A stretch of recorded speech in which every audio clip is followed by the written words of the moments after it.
one disease, was dedicated himself to all aspects of the disease, not just as a doctor, but as a researcher.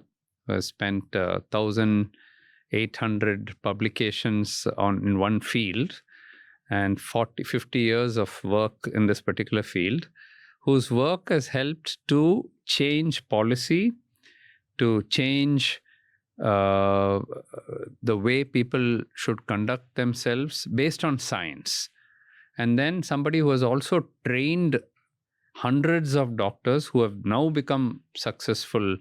Why I'm saying all this, because last year I got the Global Impact Prize of EASD. I know. And this year I was in the selection committee for this year's prize. Yesterday, in fact, was the selection. So to put in perspective, is almost like Nobel level prize for the diabetes. Yeah, exactly. So that's when I put all my work together. And then I realized, God, quite a lot of things we have done over 50 years, when you break it down into different things. Then the journal wrote to me. They have a journal called Diabetologia, very high impact journal.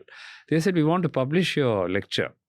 So you write about, so the title has been accepted. It's going to come. Next issue, it will come. How work in India, the title of the thing is Impacting Lives of People with Diabetes, How India Leads the World. It's a great thing, not just for me, it's for India. For the country. For the country. So that's how I think you can describe. Interesting. What's really fascinating for me is, because you said India for the world now, which is, I think people should be grateful to you for a lot of things, because probably this is one of the rarest times where India is leading a standard in the world in the field of medicine. Yes. Because we've never been there. No, that's never been there, yeah. Explain me simply, what is diabetes and why whoever is either pre-diabetic or diabetic is not able to manage it and maintain it properly, because only 7.7% people out of 100 are able to manage it. More than 92% people are failing in either reversing it or managing just their sugar, blood pressure and cholesterol. Yeah. Why? Okay, let me go to the first question. What is diabetes? And you feel free to explain it through paper and charts if you want to. I'll do that. So, diabetes, simply put, is a condition where the blood sugar level is above normal. So, what people don't know is that everybody has sugar in the body. Sugar is like fuel.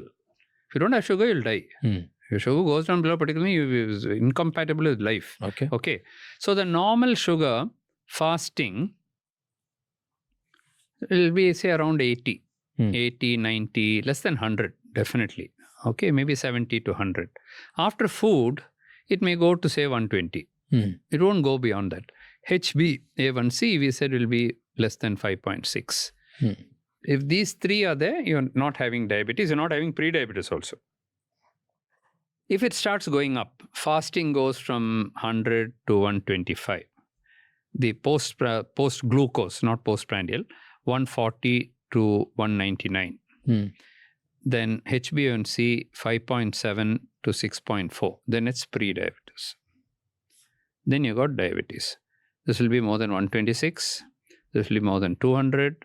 That will be more than 6.5 HbA1c. So this is diabetes, this is pre-diabetes, this is normal. So this is how you classify. Now, you may have one of this. That means you've got diabetes. But it's not one disease. There are about 50, 60 different types of diabetes. The common thing we know is type 1, type 2, gestational diabetes, and then another set of... But there are, I just now mentioned neonatal diabetes. Like this, it goes on and on. Fibrocalcific, I mentioned. There are so many types of diabetes. This only tells you you've got diabetes. Now you have to start classifying what type of diabetes. It makes a big difference. Type 1, you go treat with tablet, you are going to kill that guy. Type 2, you go and start giving insulin unnecessarily, they'll put on weight and so on. So that is called precision diabetes. You have to diagnose. So we have got certain rules by which we see. One simple thing is that age at all. So below 6 months, it's neonatal diabetes. So look for neonatal diabetes. If all neonatal diabetes ruled out, it still could be rarely type 1 at that age, but it's usually type. Above that is likely to be type 1. So we do simple test, C-peptide test. That is insulin secretion. If it is 0, finished. It's type 1. No other diabetes will go to 0. Okay. Now it's showing good C-peptide. I told you, a little older, 15, 16-year-old, 18-year-old, he comes with acanthosis, strong family history, obese, it's type 2. Not obese, not needing insulin, but strong family history. There's a type of diabetes called MODY, maturity onset diabetes of young, MODY. In that, there are 14 types of MODY. Okay. So some of those MODY types, like neonatal diabetes, can be treated with tablets. Okay. Just like neonatal diabetes. They belong to that same class, MODY 1, MODY 3. They respond to that. So when you come to us, it doesn't mean everybody will do genetic test. For some, I may think he's got this FCPD. I'll just take an X-ray, stone, finished. Diagnosis stops there. C-peptide absent, type 1. Diagnosis stops there. Obese man coming with this, obvious, type 2. You don't have to proceed you don't have to keep on doing everything for everyone. It's a waste of money, waste of time. But not fitting in everywhere. Then we start asking, is this MODY? Is this something else? Is it some genetic syndrome? Is it something else? Somebody will say, hearing is affected. Oh, does your mother also have diabetes? Yes. Does she also have hearing problem? Yes. Then it's maternally inherited diabetes with deafness, MID. It's coming from mother, maternally inherited, diabetes with deafness, finished. So deafness gives a clue. So like Sherlock Holmes, you can easily, with the experience, say, this is this, this is that. This is that. For me, as a patient walks in itself, I can say.